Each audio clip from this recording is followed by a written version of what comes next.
Hello friends, जैसा कि आप जानते हैं कि हम अपने चैनल पर विधि से संबंधित जानकारियां लेकर आते हैं और इसी क्रम में आज हम आपके पास लेकर आए हैं भारतीय दंड संहिता 1860 के अध्याय 3 की धारा 63 यानी section 63 of Indian penal code 1860, जो कि हमें जुर्माने की रकम यानी अमाउंट ऑफ फाइन के बारे में डिफाइन करती है।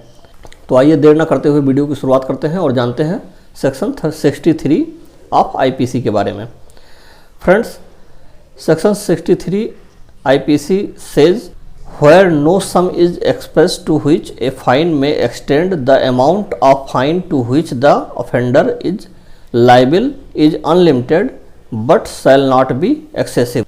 यानी जहाँ की वह राशि अभिव्यक्त नहीं की गई है जितने तक जुर्माना हो सकता है, वहाँ अपराधी जिस रकम के जुर्माने का दायी है वह अमर्यादित है किंतु अत्यधिक नहीं होगी। कहने का तात्पर्य है, जब हम भारतीय दंड संहिता को पढ़ते हैं तो हम पाते हैं कि कई जगहों पर कुछ अपराधों में जो है फाइन को डिस्क्राइब कर दिया गया है कि कितने तक का जुर्माना लिया जाएगा अपराधी से और कितनी सज़ा दी जाएगी। तो जहाँ जुर्माना डिफाइन है वहाँ तो कोई बात नहीं है, वहाँ उस हिसाब से जो है कोर्ट जुर्माना लगाती है।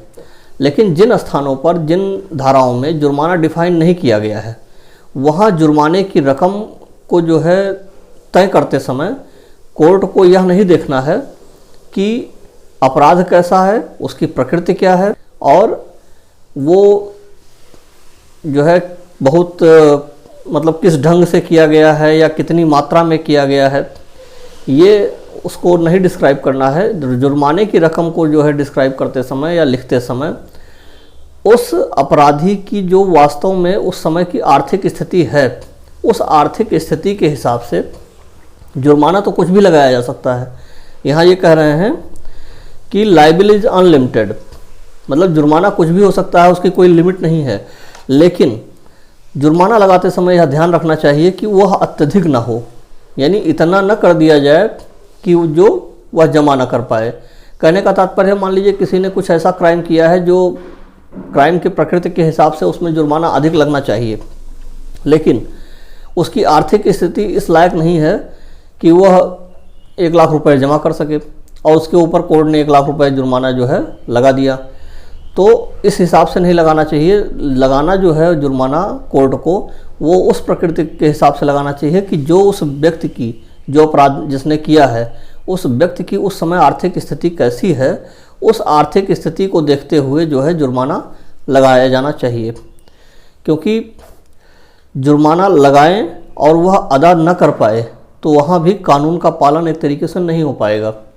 तो सेक्शन 63 कहती है कि जहाँ जुर्माना अभिव्यक्त नहीं किया गया है, यानी जहाँ जुर्माना डिस्क्राइब नहीं किया गया है इस किसी धारा में, वहाँ जुर्माना तो अनलिमिटेड हो सकता है, लेकिन जुर्माना लगाते समय यह ध्यान रखना चाहिए कि वह अत्यधिक ना हो।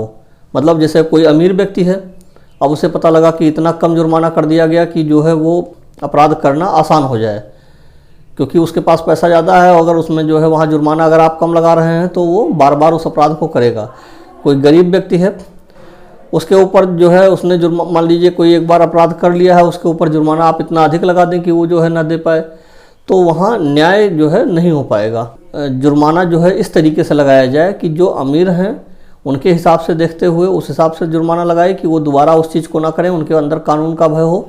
और गरीब के पास भी जो है जुर्माना उस हिसाब से लगाया जाए कि जो उसको वो अदा कर पाएँ। तो यहाँ व्यक्ति जो है इम्पॉर्टेंट हो जाता है जुर्माने की रकम को जो है निर्धारित करते समय, न कि अपराध इम्पॉर्टेंट होता है। इसीलिए कहा गया है कि वह तो अमर्यादित है, कि मतलब है तो कि अनलिमिटेड कितना भी आप लगा सकती है कोर्ट, लेकिन फिर भी साथ में यह कहा गया है कि जुर्माना लगाते समय अत्यधिक ना हो, इस बात का जो है ज़रूर ध्यान रखा जाए। तो मित्रों, आज के वीडियो में बस इतना ही। मिलते हैं आपसे एक नए वीडियो में एक नए टॉपिक के साथ। तब तक के लिए नमस्कार, जय हिंद।